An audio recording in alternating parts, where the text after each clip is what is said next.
And trailer చూస్తుంటే ఒక journey కనబడుతుంది అండ్ సొంత ఇల్లు చేసుకునే ఒక మిడిల్ క్లాస్ ఫ్యామిలీ కనబడుతుంది. సో శ్రీ గణేష్ గారు మీకు ఈ స్క్రిప్ట్ చెప్పినప్పుడు మిమ్మల్ని హుక్ చేసిన పాయింట్ ఏంటి? లైక్ ఒక బాయ్ జర్నీయా లేదంటే ఒక ఇల్లు కొనడం అనే అంశమా? ఏ అంశం మిమ్మల్ని? ఆనెస్ట్ గా చెప్పాలంటే స్క్రిప్ట్ చదివిన తర్వాత immediate emotion was it made me think of my family. So నాకు వెంటనే మా అమ్మ నాన్న వాళ్ళు ఫేస్ చేసిన స్ట్రగుల్స్, నన్ను పెంచడానికి వాళ్ళు చేసిన సాక్రిఫైసెస్, ప్రతి ఇంట్లో ఇలాంటి కథలు ఉంటాయి కదా. అండ్ మన అందరికీ టైం ఉండదు మా అమ్మ నాన్నకి వెళ్ళి చెప్పడానికి thank you for this life అంటూ.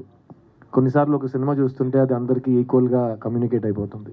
అది నాకు ఇందులో నన్ను ఎక్సైట్ చేసిన point. Second, as an actor A character ఇచ్చినా దానికి 100% జస్టిస్ చేయాలని మనం ట్రై చేస్తాం. కొన్ని సినిమాల్లో ప్రతి క్యారెక్టర్ ఆథర్ బ్యాక్ లా కనిపిస్తుంది మీకు. సో ఈ సినిమాలో స్టేజ్లో కూర్చున్న ప్రతి ఆర్టిస్ట్ వాళ్ళకి చెప్పిన కథలో వాళ్ళ క్యారెక్టర్ వాళ్ళకి చాలా నచ్చి ఉంటుంది. ఎందుకంటే it's very real.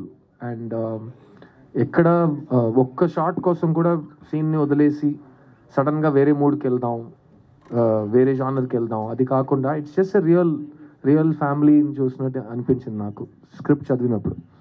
And cinema shoot చేసినప్పుడు అది ఇంకా పర్మనెంట్ అయిపోయినట్టుంది నాకు. తర్వాత డబ్బింగ్ చేసినప్పుడు ఇంకా. So for me I'm seeing a family. And I love making films about common people. నాకు కామన్ మ్యాన్లో ఉన్న స్ట్రెంగ్తే హీరోయిజం అనిపిస్తుంది చిన్నప్పటి నుంచి.